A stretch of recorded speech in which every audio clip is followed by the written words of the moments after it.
CA foundation students, last बार आपने exams के पहले क्या गलती किया था कि इस बार आपका एग्जाम्स नहीं क्लियर हो सका और इस बार आपने इतना स्कोर नहीं किया जितना आप एक्सपेक्ट करके चल रहे थे।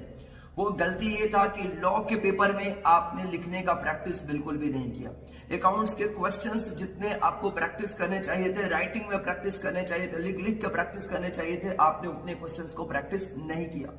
इस बार रिपीट, अब आपके पास सितंबर 25 का एग्जाम्स देने के लिए ओनली एंड ओनली आपके पास 50 to 55 डेज का टाइम बचा हुआ है। तो क्या इसमें हम लोग अपना एग्जाम्स क्लियर कर सकते हैं? जी बिल्कुल, आप अपना एग्जाम क्लियर कर सकते हैं, लेकिन इसके लिए आपको पुरानी जो स्ट्रेटेजी आपने पढ़ाई में अप्लाई किया था उससे बदलना होगा।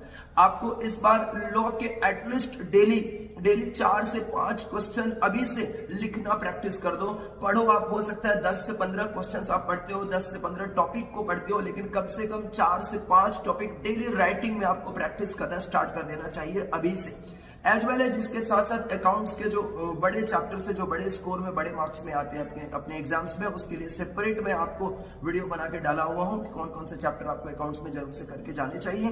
तो आपको अकाउंट्स में उन सारे चैप्टर्स का राइटिंग में प्रैक्टिस कम से कम एटलीस्ट 3 क्वेश्चन 4 क्वेश्चन या एक चैप्टर को टारगेट करो कि एक चैप्टर में 4 क्वेश्चन 5 क्वेश्चन जो एकदम प्रीमियम क्वेश्चन है, जो एग्जाम्स के लिए आने वाले क्वेश्चन है, वैसे क्वेश्चन का राइटिंग में प्रैक्टिस करो। ये 2 पेपर को पहले आप राइटिंग में आने वाला है, रिटन एग्जाम्स आप देते हो तो इसका राइटिंग प्रैक्टिस आपको करना पड़ेगा।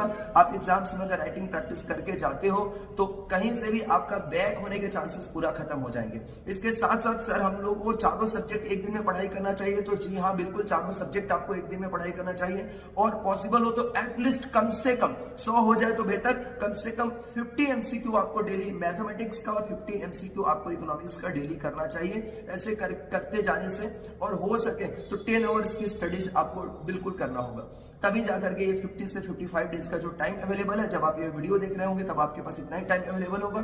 तो आप इस टाइम को यूटिलाइज करो, बिल्कुल आपका एग्जाम्स क्लियर होगा। लेकिन आप सोचोगे कि कल से लिखेंगे, चाहे नहीं लिखेंगे, कम क्वेश्चंस लिखेंगे, तो शायद फिर से गड़बड़ी होने के चांसेस है आपके साथ। सो प्लीज राइटिंग प्रैक्टिस करना आप बिल्कुल से स्टार्ट कर दीजिए। Thank you everyone, all the best.